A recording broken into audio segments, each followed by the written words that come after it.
Assalamualaikum warahmatullahi wabarakatuh. A'udzu billahi minasyaitonir rajim. Bismillahirrahmanirrahim. Alhamdulillahi rabbil alamin. Wassalatu wassalamu ala asyrafil anbiya'i wal mursalin wa ala alihi wa sahbihi ajma'in. Asyhadu an la ilaha illallah wa asyhadu anna Muhammadan abduhu wa rasuluh. Allahumma salli ala Muhammad wa ala ali Muhammad. Saudara-saudara jamaah salat maghrib yang dimuliakan Allah Subhanahu wa taala, mudah-mudahan ibadah salat maghrib yang sudah kita laksanakan akan menjadi amal saleh, amal yang utama. Amal saleh yang utama adalah salat. Yang kami hormati Ketua Masjid Al-Aqsa beserta pengurus, yang kami hormati Adinda Ustaz Ali Nafiyah, yang kami hormati bapak-bapak dan saudara-saudara, tokoh agama, tokoh adat, alim ulama, serta ibu-ibu dan adik-adik remaja serta anak-anak yang kami sayangi. Pada kesempatan ini mari sama-sama kita mengucapkan puji syukur kepada Allah Subhanahu wa taala. Kita masih diberi nikmat yang sangat banyak, terutama nikmat sehat jasmani dan rohani, nikmat kesempatan dan waktu, terlebih nikmat iman dan Islam, sehingga kita dapat melaksanakan rangkaian ibadah. Setelah sholat maghrib kita mengadakan tahlim, kajian untuk menambah ilmu pengetahuan. Dengan ilmu ini insyaallah akan ibadah kita akan semakin mudah. Salawat dan salam sama-sama kita sampaikan kepada junjungan kita Nabi Muhammadin sallallahu alaihi wasallam, berikut keluarganya, sahabatnya dan pengikutnya yang setia hingga akhir zaman. Bapak dan ibu-ibu, saudara-saudara jamaah kajian yang saya muliakan, terima kasih atas kesempatan kembali diberikan kepada kami untuk berbagi ilmu pengetahuan. Namun sekali lagi kami bukan mengajari kepada bapak dan saudara-saudara lain, tapi kita berbagi ilmu, berbagi pengalaman. Kalau beberapa hari yang lalu kajian tauhid kita sudah selesai sampai kepada takdir Allah Subhanahu wa taala, termasuk yaitu pembagian takdir. Maka pada malam hari ini kita akan melihat sejauh mana pengaruh iman dalam kehidupan individu dan jamaah. Maka di dalam Al-Quran surat Al-Baqarah ayat pertama, allazina yu'minuna bil ghaibi wa yuqimunas shalah wa mimma razaqnahum yunfiqun. Yaitu orang-orang yang beriman kepada yang ghaib. Yang ghaib itu artinya adalah Allah Subhanahu wa taala, malaikat, pahala, dosa, surga dan neraka. Itu semuanya ghaib, tidak bisa dilihat dan tidak bisa diraba. Kalau kamu benar-benar beriman kepada yang ghaib, yaitu Allah Subhanahu wa taala, dan berittiba kepada Nabi Muhammad sallallahu alaihi wasallam, allazina yu'minuna bil ghaibi, lanjut wa yuqimunas shalah. Kalau iman sudah mantap, sudah dipatrikan di dalam hati, la ilaha illallah Muhammadur Rasulullah, maka dirikanlah sholat. Jadi urutannya itu mantapkan dulu iman, baru melaksanakan perintah sholat. Maka pokok-pokok ajaran Islam itu ada dua, yaitu rukun iman dan rukun sholat. Allazina yu'minuna bil ghaibi wa yuqimunas shalah. Maka mohon izin Bapak-bapak dan Ibu sekalian, pada kesempatan ini saya ingin menguraikan sepotong hadis Rasulullah sallallahu alaihi wasallam yang berbunyi, ya'ti 'ala zamanun yusalluna wa la yusalluna. Kata Nabi, akan datang suatu zaman orang itu solat, segolongan itu solat, tapi sebenarnya dia tidak solat. Ini akan kita bedah dalam kesempatan ini yang berkaitan dengan pengaruh iman dalam kehidupan individu perorangan maupun jamaah. Saya membaca sebuah buku dari Hasbi As-Siddiqi. Dia menguraikan bahwa ada 10 golongan orang yang solat, tetapi pada hakikatnya dia belum solat. Siapakah gerangan orang ini? Mari kita sama-sama pelajari, sama-sama kita bahas, sama-sama kita diskusikan. Mudah-mudahan kita tidak termasuk kepada 10 golongan ini. Golongan yang pertama adalah disebut bahwa orang ini sholat semau-maunya saja. Ini tidak mengetahui syarat sholat, tidak mengetahui rukun sholat, tidak mengetahui sunat sholat, tetapi yang penting dia sholat. Ini sampai-sampai Nabi mengatakan, ya'ti 'ala zamanun yusalluna wa la yusallun. Pokoknya sholat. Tumaninanya di mana?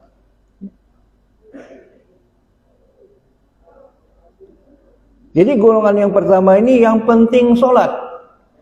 Karena dia tahu bahwa sholat itu wajib. Yang penting selesaikan kewajiban. Titik. Nah, ini golongan yang pertama. Jadi kalau dia hanya mendirikan sholat, tidak mengetahui syarat, rukunnya, sunat sholatnya, nah, maka golongan ini dikatakan dia sholat tetapi belum sholat. Kenapa? Karena sholat itu, orang yang sholat itu wajib pakai ilmu. Nah, itulah fungsi ilmu. Dengan ilmu maka ibadah akan mudah, bahkan segala urusan dengan mudah. Bapak Ibu yang berbahagia, ini yang pertama. Lalu golongan yang kedua, orang yang sholat karena pengaruh kebiasaan.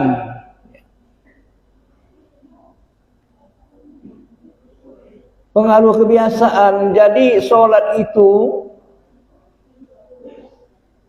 diterimanya sejak kecil,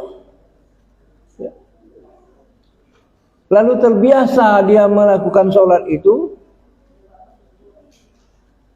akan tetapi dia tidak mengerti maksud, arti, dan tujuan sholat.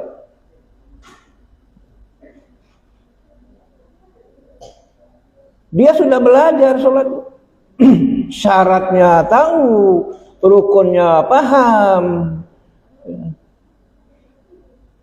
wajibnya tahu, sunnah-sunnah sholat tahu.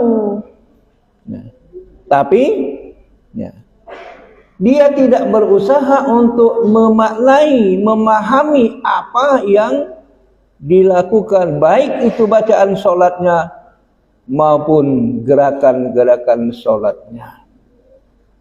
Padahal setiap bacaan itu, semua gerakan-gerak itu punya arti dan punya makna.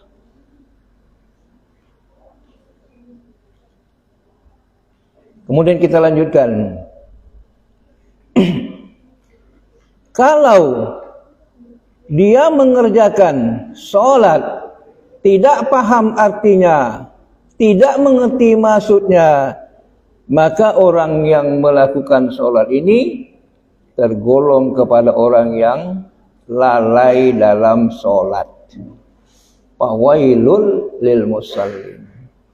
Dia solat tapi tidak paham, tidak mau memahami, tidak mau mengerti. Nah, itu mirip-mirip dengan yang pertama tadi. Maka cuman bedanya yang kedua ini, dia sudah tahu rukun, dia tahu syarat, dia sudah tahu wajib, dan dia sudah tahu sunat solat itu.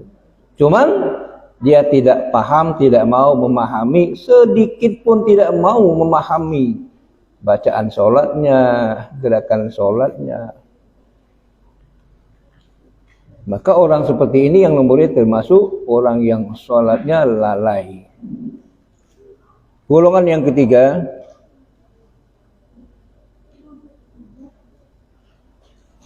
yang ketiga, ini mereka ini solat, tapi cara solatnya sebagaimana dia peroleh pada waktu masih kecil, pada waktu masih belajar.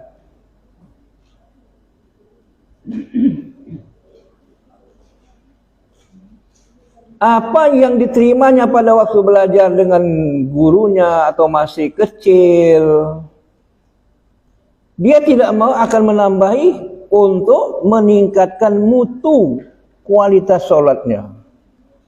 Misalnya begini, sholat itu yang rukun Fatihah, rukunnya Fatihah, ya sudah, yang penting baca Fatihah.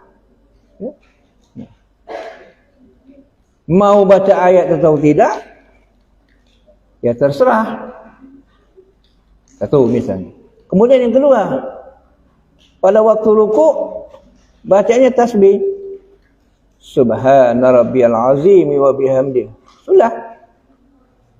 Pada waktu sujud juga tasbih. Subhana rabbiyal a'la wa bihamdi.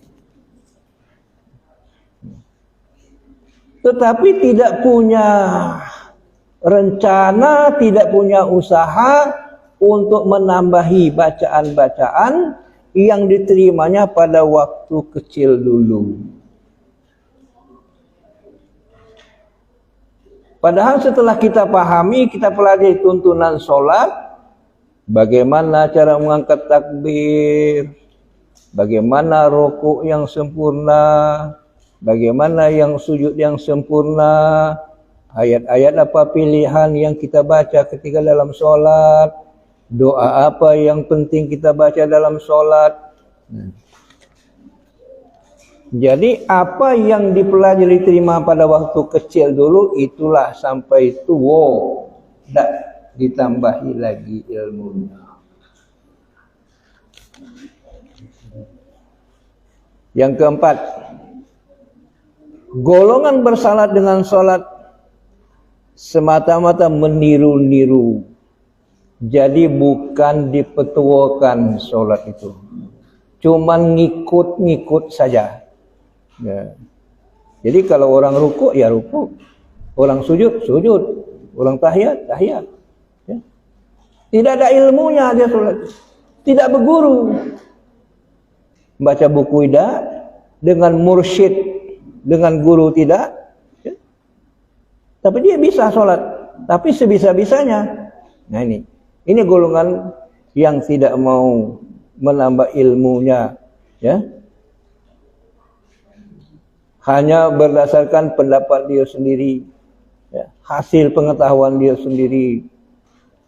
Padahal sebaik-baik ilmu itu harus dipetuakan dengan guru supaya yakin. Ya, sebab ustadz itu bila mana dia menyampaikan ilmunya itu, bukunya itu bukan semacam. Tafsirnya saja 2-3 macam. Ya. Hadisnya juga demikian. Pedoman-pedoman sholat juga demikian. Keyakinan-keyakinan juga 4 mazhab. Syafi'i, Hambali, Maliki, Hanafi. Jadi memang tidak mudah guru itu menyampaikan ilmunya sebelum dia siap. Tapi tidak semua itu disampaikan. Tergantung dengan artinya keperluan yang disampaikan kepada itu. Nah, jadi dengan demikian bahwa sebaiknya, ya, Solat itu harus belajar dulu dengan mursyid, orang yang ahli, ya, yang dapat membimbing solat itu. Misalnya guru ngaji, orang tua kita sendiri, ada ustadz, kita petuakan itu. Nah ini. Kemudian berikutnya, golongan yang kelima, golongan orang yang sholat tapi tidak memperhatikan wuduknya. Apakah wuduknya itu sudah sempurna atau belum? Apakah wuduknya sah atau belum? Ataukah wuduknya batal atau tidak? Makanya untuk menentukan diterima sholat itu harus sempurnakan dulu wuduknya. Karena perintah sholat itu bersamaan dengan perintah wuduk. Dalam Al-Quran surah Al-Maidah ayat 6, "Iza kuntum ila sholati faghsilu wujuhakum wa aydiyakum wamsahu bi ru'usikum wa arjulakum ilal marafiq." Ini dasarnya. Jika kamu akan mendirikan sholat, basuhlah mukamu, basuhlah kedua tanganmu hingga siku, sapulah kepalamu, dan basuhlah kedua kakimu hingga mata kaki. Nah, jadi mohon maaf sekali lagi Pak Ketua Masjid dengan Alinla Ustaz Alinla Pia, saya mohon maaf kepada saudara-saudaraku. Pada saat dulu, entah berapa bulan yang lalu, saya sempat menyampaikan bahwa percikan-percikan air ketika kita wudhu itu dapat membatalkan wudhu. Maka bapak-bapak minta dalilnya waktu itu. Bahkan menjadi mujadalah di masjid ini. Saya sendiri bahkan 4 orang yang bermujadalah dengan saya. Setelah itu saya kembali buka buku itu yang menyampaikan bahwa percikan air itu bisa membatalkan wudhu. Ternyata memang benar. Tetapi alasannya apa? Kalau kita kena percikan itu merasa batal. Itu dasarnya. Jadi saya jawab itu. Nah, jadi ketika air itu merciki, kita sudah berwudu, lalu kena percikan air itu, kita merasa batal, maka batal. Kalau tidak, hukumnya makruh. Memang kalau hadis, kemudian ayat Al-Quran tidak ada menyatakan itu. Makanya kita berpatokan kepada pendapat Imam Syafi'i, kita selalu mencari yang lebih baik, yang lebih baik. Maka timbullah usul dari kami supaya tempat wudhu itu diperbaiki. Kemudian pada waktu berwudhu kita duduk, bukan berdiri seperti itu. Nah, sebenarnya itu yang kami maksudkan pada saat itu. Nah, karena berkaitan dengan materi kita malam hari ini, saya sekaligus meminta maaf dengan setulus-tulusnya kepada bapak-bapak bahwa sekali lagi percikan air setelah kita selesai wudhu mengenai bagian tubuh kita batal kalau memang kita merasa batal. Kalau tidak merasa batal, tidak. Saya kira clear itu. Saya cari Quran, saya cari hadis, tidak ketemu. Ini adalah pendapat. Baik, nah oleh karena itu berkaitan dengan ini, bapak-bapak sekalian, perhatikanlah benar-benar wudhu itu. Kalau wudhu kita tidak sah, maka solat kita juga tidak sah. Jangan main-main dengan wudhu. Karena perintah wudhu jelas dalam Al-Quran. Yang merintahkan wudhu itu adalah Al-Quran. Yang membuat rukun wudhu itu adalah Al-Quran. Tetapi yang sunnah-sunnah wudhu itu adalah dari Rasulullah Sallallahu Alaihi Wasallam. Jadi jelas, ada orang yang sholat tapi tidak memperhatikan wuduknya. Yang keenam, golongan orang yang bersolat tidak mau mengikuti orang lain dan tak mau diikuti orang lain. Nak sembahyang dewek itulah. Ya. Ngikut dak galak, ya, jadi imam dak galak. Pokoknya solat bertahun-tahun, solat dewek-dewek itulah. Nah. Jadi imam dak galak, jadi makmum dia protes. Nah, ini. Ya. Golongan yang ketujuh. Golongan yang ketujuh adalah golongan orang yang sholat tapi membawa bid'ah. Baik bid'ah dalam ucapan maupun bid'ah dalam perkataan. Arti bid'ah itu yang Nabi tak ngawikinyo. Misalnya begini, dalam kita tahiyat kan ada bacaan selawat. Ya. Allahumma sholli ala Muhammad wa ala ali Muhammad. Kita tambahi sallallahu alaihi wasallam. Ah, itu kita tambahi ucapan itu. Padahal dalam solat tidak ada keterangannya itu. Tapi kalau di luar solat memang lengkap. Allahumma sholli ala Muhammad wa ala ali Muhammadin sallallahu alaihi wasallam boleh. Tapi kalau dalam solat tak kati itu. Atau angkat takbir, pecah nak silat. Allahu Akbar ke depan dulu kan, baru. Nah, ya. Aduh itu. Allahu Akbar. Baru nutup sini. Itu yang dikatakan bid'ah dalam solat. Tidak mah itu cara Nabi. Nah itu. Ya. Ada lagi pada waktu tahiyat, ya. Waktu kita mengucapkan asyhadu an la ilaha illallah, ada diputar-putar berkeliling itu sampai mengganggu kiri kanan. Apa gawe ini solat tapi dah berputar-putar. Ada pula yang kiri kanan. Nah, kiri kanan tunjuk nah. Jadi kita cari hadis, ada tak yang memutar-mutar berlebih-lebihan. Mungkin kalau sedikit kata apa puas ada itu. Cuman lah lama mana ini? Nah ini itu jadi dikatakan bahwa orang yang sholat tapi di bawah berbagai bid'ah dalam sholatnya. Nah nanti kita diskusikan Bapak sekalian. Ada lagi misalnya membaca ayat. Ayat biasanya kalau kita menyebut Nabi ada ujungnya alaihissalam.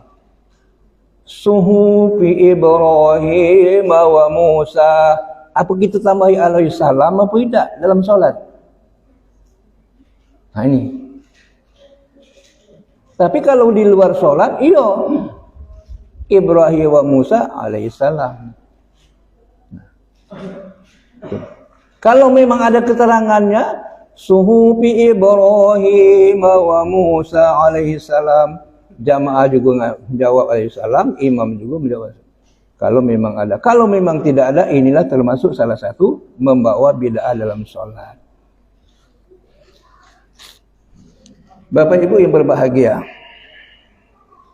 Kemudian berikutnya yang ke-8, ada golongan orang yang sholat, dia berkeyakinan bahwa ia mengerjakan sholat itu sungguh-sungguh telah diterima oleh Allah.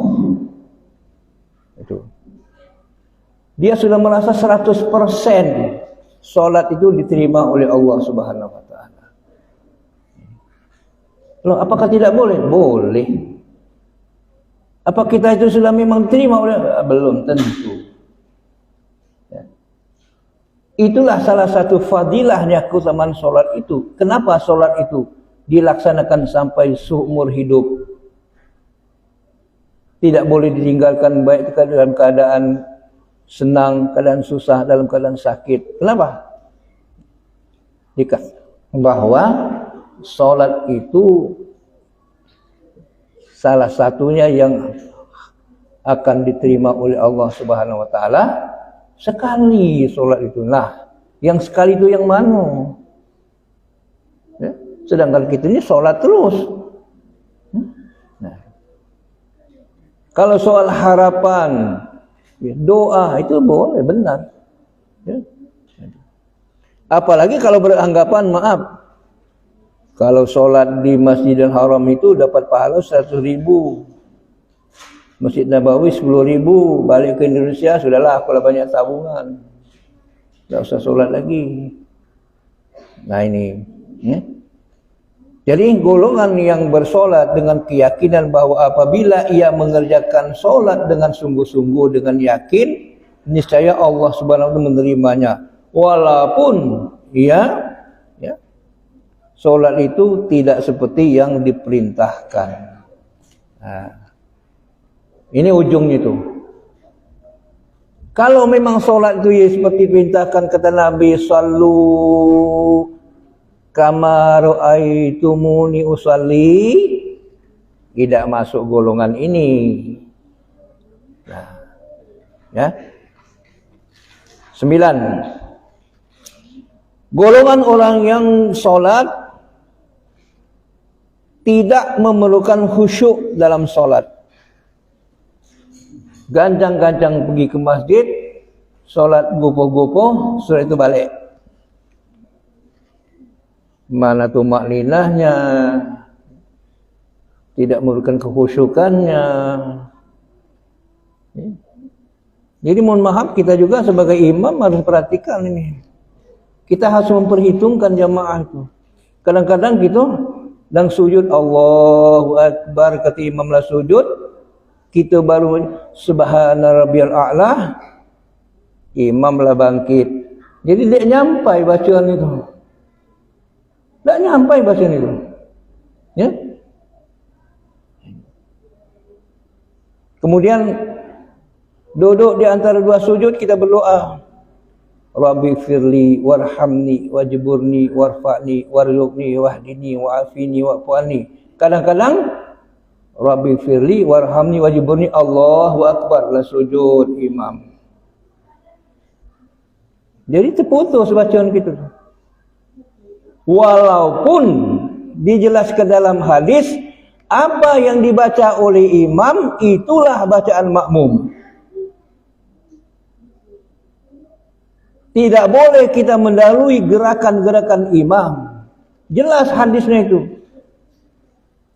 Tapi kalau bisa, ya, kalau baca, imam itu bukan menghitung jumlah jamaahnya, tetapi memperhatikan kondisi jamaahnya. Nah ini. Makanya kalau berbicara syarat-syarat menjadi imam itu penting kita pelajari ilmunya itu. Di dalam Al-Quran sangat jelas juga itu. Seorang imam tidak boleh membaca ayat itu terlalu keras dan tidak boleh terlalu lembut. Artinya sedang-sedang saja. Ya. Kalau terlalu keras bisa mengganggu jamaah. Kalau terlalu lembut tidak kedengaran oleh jamaah. Lah pakai mic keras pula kira-kira itu. Jadi terganggulah makmum. Ini Al-Quran yang menyatakan ini. Nah itu. Jadi inilah namanya ilmu. Inilah jadi ilmu. Hadirin jamaah yang berbahagia. Kemudian tidak memerlukan khusyuk. Lalu dia sholat tapi pikirannya kemana-mana. Dia sholat teringat dengan jemuran. Dia sholat teringat motor diparkirkan. Dia sholat terdengarlah ditunggu oleh mobil dan sebagainya. Jadi dia sholat tapi hatinya kemana-mana. Maka termasuklah golongan ini, golongan orang yang sholat tetapi sebenarnya tidak sholat. Pasti nanya bagaimana yang khusyuk. Nah khusyuk itu ada di kita tuh lah itu tuh. Yang terakhir, golongan orang yang sholat karena sesuatu keperluan dunia. Ayahku nak sholat ini supaya jualanku laris. Kata bujang, ayah aku nak solat supaya dapat isteri yang cantik. Kata gadis, aku nak solat supaya aku dapat suami yang ganteng. Ayah aku nak solat supaya aku naik pangkat. Ya. Nah ini. Jadi dia solat itu bukan karena taat. Karena mengharapkan kepentingan dunia. Nambah kekayaan, nambah meningkat usaha, dan sebagainya. Atau ayahku nak solat supaya bisa jadi wali menikahkan anak. Kalau aku tak solat lagi tak jadi nikahkan anak. Dan sebagainya. Padahal kesimpulan dari 1, 2, 3, 4, 5, 6, 7, 8, 9 ini lalu manakah kunci solat yang sebenarnya? Maka jawabnya adalah inna sholati wa nusuki wa mahyaya wa mamati lillahi rabbil alamin. Inilah solat yang sebenar-benarnya, ya, untuk insyaallah akan diterima oleh Allah Subhanahu wa taala. Terima kasih atas perhatiannya. Bila mana ada yang keliru dan salah, sama-sama kita cari pembenarannya, ya. Kami sebatas membaca buku dan menyampaikan apa yang kami terima. Bila mana nanti ada yang lebih tepat dari yang saya sampaikan, saya akan ikut, ya, yang lebih baik. Tapi jangan sampai berujung menjadi mujadalah yang tidak sehat. Habis pengajian tidak sombongan lagi, ya. Nah, salaman tidak galak lagi, kecuali ngaji dan nama ilmu. Demikian yang saya sampaikan. Apabila ada diskusikan, silakan kita kaji bersama, ya, sehingga mendapatkan yang paling baik dan benar, yang sesuai dengan petunjuk Al-Quran dan Sunnah. Dan atas perhatian kami ucapkan terima kasih. Saya mengaturkan maaf yang seluruhnya kepada Allah. Saya mohon ampun. Wassalamualaikum warahmatullahi wabarakatuh. Waalaikumsalam warahmatullahi wabarakatuh.